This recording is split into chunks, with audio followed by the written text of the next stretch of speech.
श्रीराम समर्थ. सुख दुःख मनावर अवलंबून आहे. जिथे रोग असेल तिथेच औषध लावले तर उपयोग होईल. दुःखाचे मूळ कुठे आहे हे प्रथम पहावे. प्रपंचात काही न्यूनता पडली की दुःख होते. श्रीमंताच्या किंवा गरिबाच्या सुखदुःखात तसा फरक तो कोणता? एखाद्याजवळ पैसा पुष्कळ आहे परंतु मूलबाळ नाही म्हणून तो दुःखी असतो, तर दुसऱ्याला संतती आहे पण पैसा नाही म्हणून तो कष्टी होतो. तिसऱ्याला संतती संपत्ती वगैरे सर्व आहे परंतु पोटदुखीच्या विकाराने तो बेजार आहे. एकंदरीत सुखदुःखे कोणालाही सुटली नाहीत. जितक्या गोष्टी कमी पडल्या तितक्या प्रयासाने सुद्धा आणल्या तरी पण न्यूनता काही सरत नाही. दुःखावर आपण वरवर उपाय करतो परंतु आपल्या दुःखाच्या मुळाशी आपले मनच आहे हे नाही आपल्या ध्यानात येत. खरोखर सुखदुःख हे वस्तूत नसून आपल्या मनस्थितीवरच अवलंबून आहे. वस्तू चोरीला गेली त्यावेळी झोपेत आनंदात होता, पण जागे झाल्यावर वस्तू गेल्याचे समजल्यावर दुःखी झाला. म्हणजे दुःखी होते ते मन.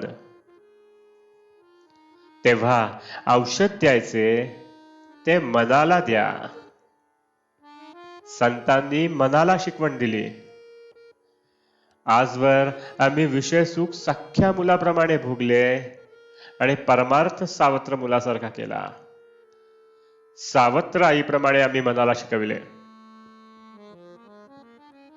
ज्याचा सहवास झाला त्याप्रमाणे मनावर परिणाम होऊ लागले.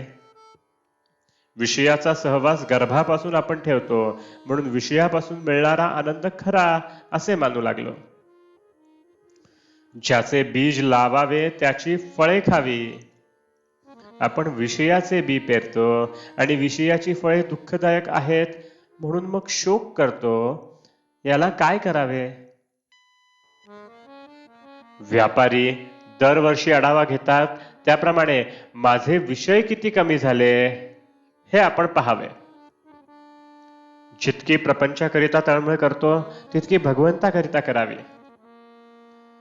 प्रपंचातल्या अनुकूल परिस्थितीपेक्षा प्रतिकूल परिस्थिती हीच परमार्थाला जास्त उपकारक आहे.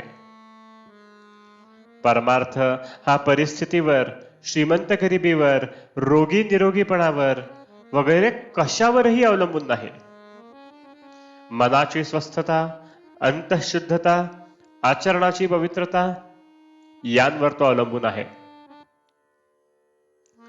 प्रपंचातल्या सोयी आणि गैरसोयी या दोन्ही परमार्थाच्या आड येतात. आपण रस्त्यातून चाललो असताना एखादे अत्तराचे दुकान पाहून थांबलो काय किंवा मिरच्यांचे दुकान पाहून थांबलो काय, रस्ता चालण्याच्या दृष्टीने दोन्ही घातकच ठरतात. प्रपंच मुळात चांगलाही नाही आणि वाईटही नाही.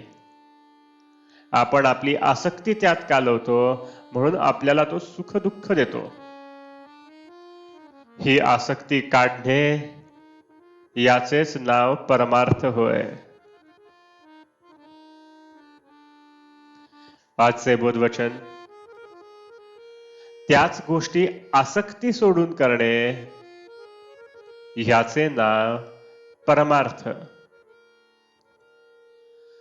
जानकी जीवन स्मरण. जय जय राम.